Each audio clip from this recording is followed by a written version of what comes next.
ఆ wire story మీద పడి ఏడుపులు పెడబొబ్బలు అన్నీ ఇన్ని కాదనమాట. ప్రతి వాడు దా అంత డేటాని కూలంకషంగా తీసుకొచ్చి, డేటా అంటే ఎలక్షన్ కమిషన్ ఆఫ్ ఇండియా తీసుకొచ్చిన డేటానే తీసుకొచ్చి ఇంటర్ప్రిట్ చేసి ఇదిగో ఈ తేడా ఉంది అని చెప్తే దాని మీద విమర్శలకి ఈ ఇంకా మామూలుగా ఏడుపు లేదు. ఛానల్స్ ఇంకా 2-3 ఛానల్స్ బిగిన్ చేసినాయి, రోజు అదే పని అనమాట.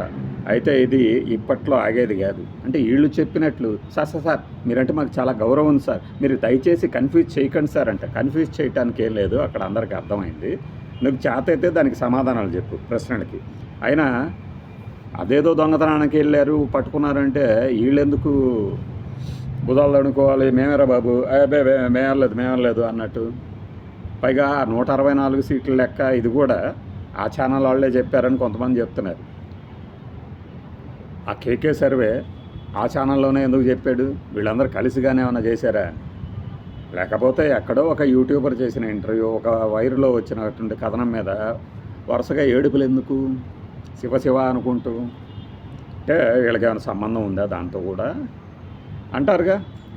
అంటే మీరు చెప్పినట్టు మాట్లాడాలా? ఈ పరకాల ప్రభాకర్ గారిని ప్రాపకం పొంది, ఆయన దగ్గర ప్రాపకం పొంది పెద్ద పెద్ద పదవులు పొందిన వాళ్ళు కూడా ఇప్పుడు మళ్ళీ ఈ యూట్యూబ్ గొట్టాలు పెట్టుకొని తిరుగుతున్నారు. ట్విట్టర్ అకౌంట్లో మాట్లాడేస్తాడు, మేధావులకు స్పెట్స్ పెట్టేసేసుకొని. ఇప్పుడు ఏం లేదండి, వీళ్ళేమంటారంటే మనకి ఏమి తెలియదు అనుకుంటారండి అనడం. ఇంకొకళ్ళేమో మీరు సరిగ్గా గమనిస్తే ఇక్కడ ఏం జరిగిందంటే అనను. ఈ బాకాలోకాలు, సుందలకు దుర్గేష్లు వీళ్ళందరూ భాగవతాలు మాకు తెలుసు, ఈ డేటాకి సమాధానం చెప్పాలి. ఇంకా పెద్ద పిత్రిగాళ్ళలాగా మీకు 5 గంటలకు ఇచ్చిన ఏది ఓటింగ్ పర్సంటేజ్ 3 గంటలదమ్మా అంట. మరి 8 గంటలకు ఇచ్చింది ఎప్పుడుదమ్మా? 9 గంటలకు ఇచ్చింది ఎప్పుడుదమ్మా? రాత్రి 11:30కి ఎప్పుడు ఇచ్చింది ఎప్పుడుదమ్మా? మే 17వ తారీఖున ఇచ్చింది ఎప్పుడుదమ్మా? మే 17వ తారీఖు దాకా లెక్కలు దెక్క చూస్తూ ఉన్నారమ్మా ఆంధ్రప్రదేశ్లో. అంత ఎర్రిపప్పలా నమ్మటానికి. ఇప్పుడేంటి అంట ఆయన ఎప్పటి నుంచో చెబుతున్నాడు. ఇప్పుడు మీకు బ్లాస్ట్ అయింది, ఇప్పుడు బ్లాస్ట్ అయిందనమాట. అందుకనే ఆ బ్లాస్ట్ అయిన దాన్ని కాలిందిరా బాబు అనుకుంటూ అటు ఇటు తిరుగుతున్నారు. ఇంకొకడు వస్తాడు జగనోద్ధరణ మూర్తి, వాడిక పేపర్లు పట్టుకొని వచ్చేసి చెప్దామని చూస్తాడనమాట. ఇవన్నీ కాదు, రండి అంటాడు ఆయన పరకాల ప్రభాకర్. వెళ్తారా? పోనీ పిలుస్తాడా? ఆయనకి ఇంకా ఘాటుగా మాట్లాడాలని ఉంది మనసులో, బయటికి మాట్లాడలేకపోతున్నాడు. మనం విశ్వగురు కాకముందు, డిజిటల్ ఇండియా కాకముందు కూడా ఓటింగ్ పర్సంటేజ్ ఫైనల్గా ఎంత వస్తుంది అంటే ఒక 0.5% మాత్రమే తేడా, లేదంటే 1% అని. ఇలా 5-6%, 10% ఎప్పుడూ రాలేదు అని. అరే బాబు, ఆంధ్రప్రదేశ్ గురించి మాత్రమే కాదు, ఉత్తరప్రదేశ్, హర్యానా అన్ని లెక్కలు చూసిన తర్వాతే ఆయన మీరు ముందుకు వచ్చాడు. అర్రకొర జ్ఞానంతో, మిడిమిడి జ్ఞానంతో, మనకు తెలిసిందే జ్ఞానము, నాకు తెలిసిందే లెక్క, నేను చెప్పినట్లే మాట్లాడాలి వీళ్ళందరూ అనుకునే వాళ్ళ పొరపాటును కూడా ఆయన చర్చలకు పిలవకండి. అర్థమైందా? పిలిస్తే ఏమవుతుంది? మన జ్ఞానమే బయటపడుతుంది. ఉండవల్లి అరుణ్ కుమార్తో జీవీ రెడ్డి అని ఒక junior artist, chartered account, crypto కరెన్సీల మీద స్పెషలిస్టు ఉన్నాడు కదా, ఇప్పుడు ప్రవాసంలో ఉన్నాడే, అతను కూడా ఇట్టానే సవాళ్ళు చేసాడు. ఏది ఆ వేదికగా ఏమైంది? రాలేదు. మరి ఉండవల్లి గారేం పారిపోరే, 70 ఏళ్ళ వయసులో ఇప్పుడు కూడా పిలిస్తే వస్తాడు చర్చకి. మనం ఆ సాహసం చేయంగా, డేటా తీసుకొని కొట్టామంటే మూతి పళ్ళు రాలిపోతాయి కదా డేటాతో. అందుకని చెప్పేసి ఏంటంటే ఊరుకున్నంత ఉత్తమం లేదురా. మరి నువ్వెందుకు ఊరుకోవట్లేదన్నా అంట. నేను ఊరుకునేదంటారా సన్నాసి? నేనేమన్నా ఎక్కువ మాట్లాడుతున్నానా? నా దగ్గర ఉన్న పరిజ్ఞానం మీద ఎవరికైనా సమాధానం చెప్తా. అడిగిన ప్రతివాడికి నేను చెప్తా కూర్చోటానికి. మీలాగా ఖాళీగా అయితే నేను ఉండదు అలుచుకోను. నేను ఎవరికి సమాధానం చెప్పాలో వాడికి చెప్తాను. ఇప్పుడు మనం మాట్లాడే దాని మీద అభ్యంతరకరమైన అంశాలు ఉన్నాయనుకోండి, కేసులు ఎవరైనా పెట్టారనుకోండి, వాళ్ళకి సమాధానం చెప్పొచ్చు మనకి. ఈ సోర్స్ ఎక్కడిది, నువ్వు ఇలా ఎందుకు చెప్పావు, ఇవన్నీ అని. దారిని ప్రతి దానయ్య నీ మెడలో తీసుకొచ్చి దండేసేస్తా, నువ్వు ఈ పార్టీ వాడివి, నీ మెడలో తీసుకొచ్చి ముద్ర చేస్తా, నువ్వు పలానా వాడివి అంటే అసలు మిమ్మల్ని చూడను. ఇంకో పదం వాడతారు ఇక్కడ, అది నేను వాడను. అదనమాట. అది మనకే ఇలా ఉంటే ఇంత పెద్ద పేపర్ కటింగ్లు డేటాను తీసుకొచ్చాను. పరకాల ప్రభాకర్ గారి దగ్గర ఎంత ఉంటుంది? పరకాల ప్రభాకర్ని విమర్శించిన దానికి 16 ఏళ్ళు 15 ఏళ్ల తర్వాత సమాధానం ఇప్పుడు చెప్పాడు ఆయన.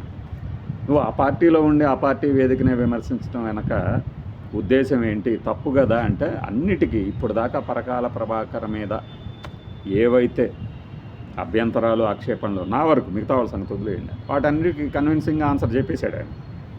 అంత మాత్రం చేత పరకాల ప్రభాకర్ చేసేది అంత గొప్ప, the greatest of all time ఇవేం చెప్పట్లా. ఆయన కొన్ని ప్రశ్నలు అడిగాడు, ప్రశ్నలకు సమాధానాలు చెప్పండి అంటున్నాడు.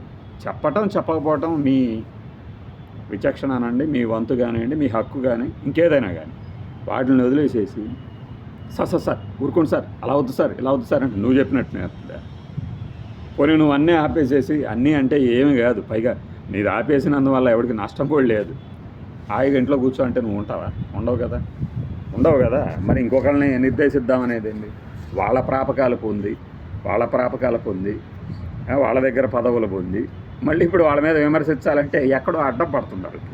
అందువల్ల ఏం చేస్తున్నారంటే సాఫ్ట్గా దాడి చేద్దామని చూస్తున్నారు.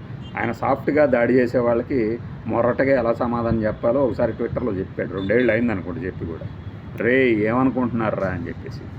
సరే, ఎవరి బలహీనతలు బలాలు వాళ్ళకు ఉంటాయి. ఇష్యూ బేస్డ్గా మాట్లాడేటప్పుడు అలా అనుకుంటే ఆరోపణలు వచ్చిన ప్రతిసారి అది నిజమే అయ్యి ఉంటుందిగా అంటే నిజమే అయ్యి ఉంటుందిగా అని అంటానికి నువ్వెవడివిరా? నీ దగ్గర కూడా ఈ డేటా పట్టుకొని తీసుకురా, నీ ఆరోపణలకు ఒక డేటా చూపించు. జగన్మోహన్ రెడ్డి నా దగ్గర ఆధారాలు లేవు, ఏదో జరిగి ఉండవచ్చు అని సైలెంట్గా ఉన్నాడు. జగన్ విమర్శించే అర్హత మనకు ఉండదు అప్పుడు ఆ సమయంలో కదా. నా దగ్గర డేటా ఉంది, సమాధానం చెప్పు అంటున్నాడు పరకాల ప్రభాకర్. నీ చేత అయితే చెప్పు. ఎస్కేపిజం ఏంటి?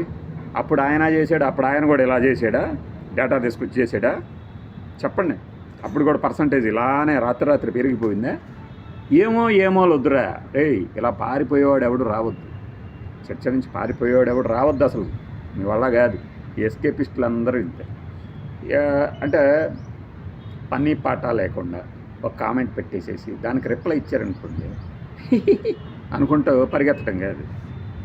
నీకు సమాధానం ఇస్తే తిరుగు సమాధానం ఇచ్చే సత్తా లేనప్పుడు మూసుకొని కూర్చోవాలి.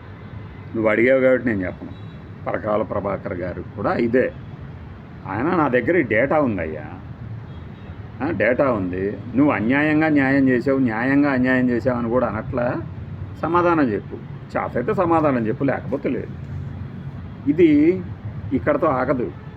కనీసం ఒక నెల రోజుల పాటు అన్ని ఛానల్స్లో జరగబోతుంది. డిసైడ్ అయిపోయింది అది. అర్థమైందా? కాబట్టి పరకాల ప్రభాకర్ అలాంటోడు ఇలాంటోడు ఓకే అయి ఉండొచ్చు.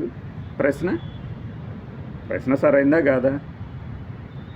ఏది ఆయాచితంగా అర్ధరాత్రి అద్భుతంతో విజేతలకు కూడా తెలియకుండా ఎంత అద్భుత విజయం దక్కిందా? అమాయకంగా పరాజితులు బలైపోయారా? సమాధానం చెప్పాలి కదా. చెప్పవా? వదిలేసాయి. మరిగా సార్ ఇక్కడ అసలు ఏంటి సార్ ఏంటి సార్ ఇది, ఇవన్నీ నీకెందుకు, మనకెందుకు? ఇది సోషల్ మీడియా అనేది పెద్ద సముద్రం. ఎక్కడ ఈత కొట్టేవాళ్ళు అక్కడ ఈత కొడతా ఉంటారు. దాని మీద అంటే ఈ ఆరోపణలకి కరెక్ట్గా సమాధానం చెప్పగలిగి ఉండేవాళ్ళు సమాధానం చెప్పండి. తప్పేం లేదు అందులో. ప్రశ్నకి సమాధానం ఉండాలి కదా. లేనప్పుడు ప్రశ్న వైరల్ అవుతూ ఉంటానే ఉంటుంది. ఆయన అలా అన్నాడు, అసలు అట్లా ఎందుకు అనుకుంటున్నారు, అలా అనుకోని ఆనందపడటమే. కొంతమంది అలా అనుకోని ఆనందపడటమే అంటే అలా అనుకోని ఆనందపడటం కాదు, కోసాలు కదిలిపోయినాయి. ఆయన ఎప్పుడూ చెప్తూ ఉంటారు కదా, ఆయన చెన్నైలో మీటింగ్ పెట్టినప్పటి నుంచి ఇప్పుడు దాకా ఫాలో అవుతూనే ఉన్నాం ఏం మాట్లాడుతున్నాడు అని. నిజం మీకు తెలిసిందని వాళ్ళకి తెలిసిపోయినప్పుడు మీ కళలో సూటుగా చూడలేరు అని. ఇదే పదాలు దాదాపు అటు ఇటుగా రాహుల్ గాంధీ వాడుతూ ఉంటాడు. ఆయన కళ్ళల్లో కళ్ళు కూడా పెట్టుకుని చూడలేకపోతున్నాడు అని. లేదు అంతా అవుతుంది, ఆయన ఏదో పెద్ద సైకాలజిస్ట్ లాగా మాట్లాడుతున్నాడు, అంతా అవుతుంది, ఐ కెన్ అంటారా? చూపించండి, అది చూపించకుండా నీకు నేను సమాధానం ఇచ్చేది ఏంటిలే అని నాలాగే వెళ్ళకూడదుగా మిగతా వాళ్ళు. నేను కొంతమందికి సమాధానం ఇవ్వను. ఎందుకు? ప్రియాక్యుపైడ్ మైండ్తో ఉండేవాడిని. అసలు ఇంకొకటితో మనము వాదనకు ఎందుకు దిగాలి? వాడి స్థాయికి మనం ఎందుకు దిగాలి? పని పాట లేదా?